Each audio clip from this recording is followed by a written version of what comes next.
അൽഹംദുലില്ലാഹ് റബ്ബിൽ ആലമീൻ. അല്ലാഹുമ്മ സ്വല്ലി അലാ മുഹമ്മദിൻ വഅലാ ആലി മുഹമ്മദ്. ഇനി നമുക്ക് സൂറത്തു അത്തൗബയിലെ 125-ാമത്തെ സൂക്തമാണ് മനസ്സിലാക്കാനുള്ളത് ഇൻഷാ അല്ലാഹ്. അഊദു ബില്ലാഹി മിനശ് ശൈത്വാനിർ റജീം. وأما الذين في قلوبهم مرض فزادتهم رجسا إلى رجسهم وماتوا وهم كافرون. وأما الذين അപ്പോൾ ഒരു കൂട്ടർ ഫീ ഖുലൂബിഹിം മറദുൻ അവരുടെ ഹൃദയങ്ങളിൽ രോഗമുണ്ട്. ഫസാദത്തുഹും അത് അവരിൽ വളർത്തി, റിജിസൻ മാലിന്യത്തെ, ഇലാ റിജിസിഹിം അവരുടെ മാലിന്യത്തിലേക്ക്, വമാത്തു അവർ മരിക്കുകയും ചെയ്യുന്നു, വഹും കാഫിറൂൻ സത്യനിഷേധികളായിക്കൊണ്ട്. ഒന്നുകൂടെ അർത്ഥം പറയാം. അമ്മല്ലദീന ഫീ ഖുലൂബിഹിം മർളുൻ എന്നാൽ മനസ്സിൽ രോഗമുള്ളവർ, ഖൽബ് എന്നുള്ളതിൻ്റെ ബഹുവചനമാണ് ഖുലൂബ്. മർള് പറഞ്ഞ രോഗം, ഖൽബ് പറഞ്ഞ ഹൃദയം, ഹൃദയങ്ങളിൽ രോഗമുള്ളവർ. ഫസാദത്തുഹും അത് അവരിൽ വളർത്തുന്നു. ഏത്? ഖുർആനിലെ ഓരോ സൂറകൾ, ഓരോ വചനങ്ങളും.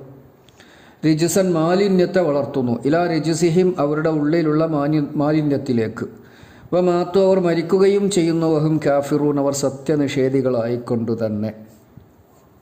കഴിഞ്ഞ സൂക്തത്തിൽ നമ്മൾ മനസ്സിലാക്കി, ഖുർആനിലെ വചനങ്ങൾ, ഖുർആനിലെ സൂക്തങ്ങൾ വിശ്വാസികളുടെ വിശ്വാസം വർദ്ധിപ്പിക്കും. അത് ഖുർആൻ സൂചിപ്പിച്ചിട്ടുള്ളത് നമ്മൾ മുമ്പ് മനസ്സിലാക്കിയിട്ടുണ്ട്. സൂറത്തു അംഫാലിലെ 2-ാമത്തെ സൂക്തവും സൂറത്തു സജദയിലെ 15-ാമത്തെ ആയത്തും സൂറത്തു ഇസ്രായിലെ 82-ാമത്തെ ആയത്തും ഒക്കെ. അതേമാതിരി സൂറത്തു സുമർ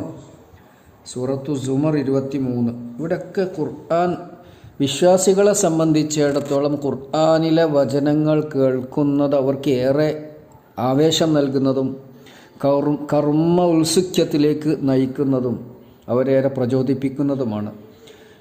അത് എത്തരം ആളുകൾക്കാണ് കിട്ടുക? ഖുർആൻ അള്ളാഹുവിൻ്റെ കലാമാണെന്ന് വിശ്വസിക്കുക, അള്ളാഹുവാണ് എൻ്റെ സൃഷ്ടാവെന്നും സംരക്ഷകനെന്നും ഏകനായ ദൈവമെന്നും ആരാധനക്കർഹനെന്നും മനസ്സിലാക്കുന്ന വിശ്വാസികൾ, അള്ളാഹുവിൽ നിന്നുള്ള അവൻ്റെ നിയമങ്ങളാണ്, അവൻ്റെ നിർദ്ദേശങ്ങളാണ്, അവൻ അത് മനുഷ്യരാശിക്ക് നൽകിയിട്ടുള്ളതാണ് എന്ന വിശ്വാസത്തോടു കൂടി ഖുർആനിനെ വായിക്കുന്നവർക്ക് വിശ്വാസത്തിന് കരുത്തുണ്ടാകും. അതാണ് കഴിഞ്ഞ സൂക്തത്തിൽ നമ്മൾ മനസ്സിലാക്കിയത്. ഇവിടെ ഈ ആയത്തിൽ അല്ലാഹു സുബ്ഹാനഹു വ തആല പറയുന്നത് വിശ്വാസികൾക്ക് വിശ്വാസം വർദ്ധിക്കുന്നു എന്നുള്ളത് ശരി. അതോടൊപ്പം അവിശ്വാസികളായ, കപടവിശ്വാസികളായ ആളുകൾക്ക് ഖുർആനിൽ നിന്ന് കേൾക്കുന്ന ഓരോ വചനവും വളരെ അരോചകമായിട്ടാണ് അനുഭവപ്പെടുക. അതവരുടെ മനസ്സിലേക്ക് കയറൂല്ല. ഖുർആനിലെ ഓരോ സൂക്തങ്ങളെയും അവർ നിരൂപണം ചെയ്യുന്നു, വിമർശിക്കുന്നു, പുച്ഛിക്കുന്നു. അതിൻ്റെ യഥാർത്ഥ വിധം മനസ്സിലാക്കി കൊടുക്കാൻ ശ്രമിക്കുന്നവരെ മുഴുവനും അവർ അപകടകാരികളായി മനസ്സിലാക്കുന്നു. ഇത് അന്നും ഇന്നും എന്നുള്ളത് തന്നെയാണ്. ഖുർആനിൻ്റെ ആശയ സൗന്ദര്യമോ വചന ഘടനയുടെ സൗന്ദര്യമോ ഒന്നും ഇത്തരം നിഷേധികളെയും കപടവിശ്വാസികളെയും ആകർഷിക്കുകയില്ല. ഇത് നമ്മൾ സൂറത്ത് അൽ-ബഖറ പഠിച്ചപ്പോൾ നമ്മളിത് മനസ്സിലാക്കിയിട്ടുണ്ട്. സൂറത്ത് അൽ-ബഖറയിൽ അല്ലാഹു തആല പറഞ്ഞല്ലോ, യുളില്ലു ബിഹി കസീറൻ വ യഹ്ദി ബിഹി കസീറ വമാ യുളില്ലു ബിഹി ഇല്ലൽ ഫാസിഖീൻ. അൽ-ബഖറ നമ്മൾ മനസ്സിലാക്കി. തുടക്കത്തിൽ തന്നെ 26-ാമത്തെ ആയത്താണ് തോന്നുന്നത്.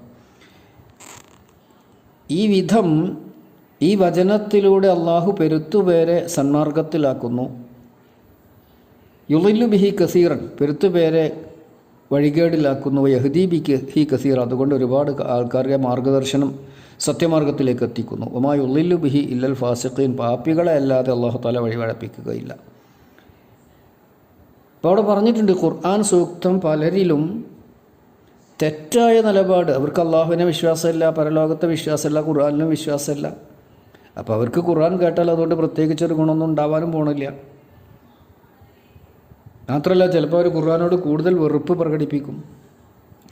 സൂറത്തുൽ ഇസ്രായിൽ അല്ലാഹ് പറയുന്നുണ്ടല്ലോ, വ നുനസ്സിലു മിനൽ ഖുർആനി മാ ഹുവ ശിഫാഉ വ റഹ്മത്തുൽ ലിൽ മുഅ്മിനീൻ. നാം അവതരിപ്പിക്കുന്ന ഈ ഖുർആനിൽ വിശ്വാസമുള്ളവരെ സംബന്ധിച്ചിടത്തോളം അത് അവർക്ക് ആശ്വാസവും അനുഗ്രഹവുമാണ്.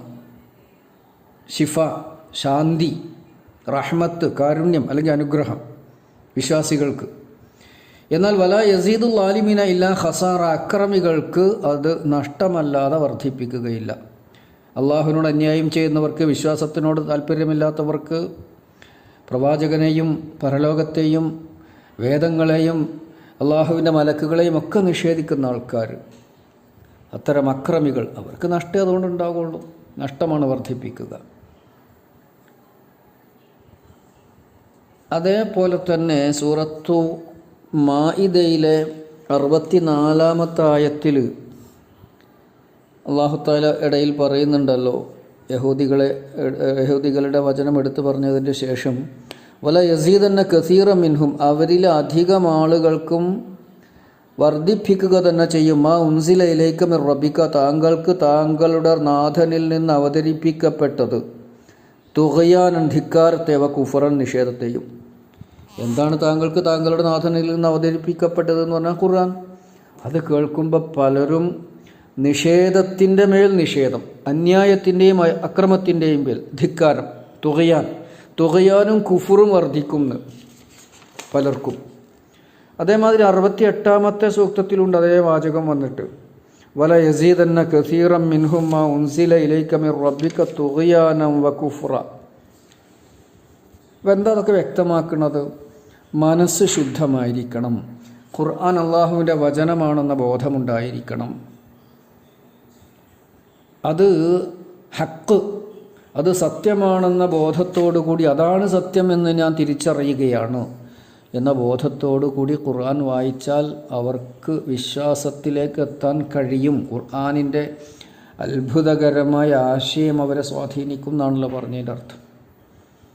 ഞാൻ ഒരുപാട് വിശദീകരിക്കണില്ല. ഖുർആൻ വായിച്ച എല്ലാവർക്കും സന്മാർഗം കിട്ടുമെന്ന് നമ്മൾ മനസ്സിലാക്കാവതല്ല. ഖുർആൻ അള്ളാഹുവിൻ്റെ വചനമാണെന്നും ഇത് സത്യമാണെന്നും അത് ഉൾക്കൊള്ളേണ്ടതുണ്ടെന്നും ചിന്തിച്ചുകൊണ്ട് വായിക്കുന്ന ആളുകളെ സംബന്ധിച്ചിടത്തോളം ഖുർആൻ്റെ സന്മാർഗം ലഭിക്കും. അല്ലാത്തവരെ സംബന്ധിച്ചിടത്തോളം ഖുർആൻ അവരിൽ ധിക്കാരത്തെയാണ് വളർത്തുക. അപ്പോൾ 2 വിഭാഗം ആൾക്കാരാണെന്ന് ഖുർആൻ കേൾക്കുന്ന വിശ്വാസികൾ. മറ്റൊന്ന് ഖുർആനിൽ, അള്ളാഹുവിലോ ഖുർആനിലോ വേദങ്ങളിലോ അതുപോലെ പ്രവാചകന്മാരിലോ ഒന്നും വിശ്വാസമില്ലാത്ത ആളുകളും. രണ്ട് നിലപാടായിരിക്കും ഉണ്ടാവുക എന്നാണ് ചുരുക്കം. അപ്പോൾ ഇത് തിരുത്താൻ വിശ്വാസി സമൂഹം എത്ര തന്നെ ഇത്തരം ആളുകളെ തിരുത്താൻ ശ്രമിച്ചാലും പലപ്പോഴും അവരവരുടെ ആ നിഷേധത്തിലും ധിക്കാരത്തിലും ഉറച്ചു നിൽക്കുക. ഖുർആനിനോടും ഇസ്ലാമിനോടും മാത്രമല്ല, അത് സ്വീകരിച്ച വിശ്വാസികളോടും പകയും വെറുപ്പും വിദ്വേഷവും അത് പല തരത്തിൽ പുറത്തു വരും.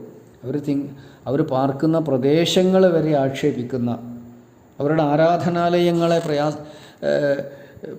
അവമതിക്കുന്ന വിധത്തിലേക്കൊക്കെയാണ് കാര്യങ്ങൾ പലപ്പോഴും നമ്മൾ കാണാറുള്ളതാണല്ലോ. അത് ഞാൻ ഒരുപാട് വിശദീകരിക്കേണ്ടതില്ല. അപ്പോൾ സഹോദരന്മാരെ, ഈ ആയത്ത് ശരിക്കൊന്ന് മനസ്സിലാക്കാൻ നമ്മൾ സൂറത്ത് മാഇദയിൽ 64, 68, സൂറത്ത് ഹജ്ജിൽ 72 ഒക്കെ വായിച്ചാൽ നമുക്ക് വ്യക്തമായിട്ട് മനസ്സിലാക്കാൻ പറ്റും എന്താണ് ഈ പറയുന്ന കാര്യം എന്നുള്ളത്. അപ്പോൾ ഞാനൊന്നുകൂടി അർത്ഥം കൊണ്ട് അവസാനിപ്പിക്കുക. അപ്പോൾ അമ്മല്ലദീന ഫീ ഖുലൂബിഹിം മർളൻ, മനസ്സുകളിൽ ദീനമുള്ളവർ, അത് കാപട്യമാണ് രോഗം, അല്ലെങ്കിൽ നിഷേധമാണ് രോഗം. ഫസാദത്തുഹും റിജിസൻ ഇലാ റിജിസിഹിം, ആ മാലിന്യത്തോടൊപ്പം അവർക്ക് മാലിന്യമാണ് വർദ്ധിക്കുക. ഖുർആനിൻ്റെ വചനങ്ങൾ കേൾക്കുമ്പോൾ അവർക്ക് മാലിന്യമാണ് കൂട്ടിച്ചേർക്കുക. വമാത്തു വഹും കാഫിറൂൻ, അവർ നിഷേധികളായിക്കൊണ്ട് തന്നെ മരണമടയുന്നു. അല്ലാഹു സുബ്ഹാനഹു വ തആല നമ്മെ കാത്തു രക്ഷിക്കുമാറാവട്ടെ. അല്ലാഹുമ്മ അല്ലിംനാ മാ യൻഫഉനാ വൻഫഅനാ ബിമാ അല്ലംതനാ റബ്ബനാ വസിദ്നാ ഇൽമാ. റബ്ബനാ ആതിനാ ഫിദ് ദുനിയാ ഹസന വഫിൽ ആഖിറതി ഹസനത വഖിനാ അദാബന്നാർ. വൽഹംദുലില്ലാഹി റബ്ബിൽ ആലമീൻ.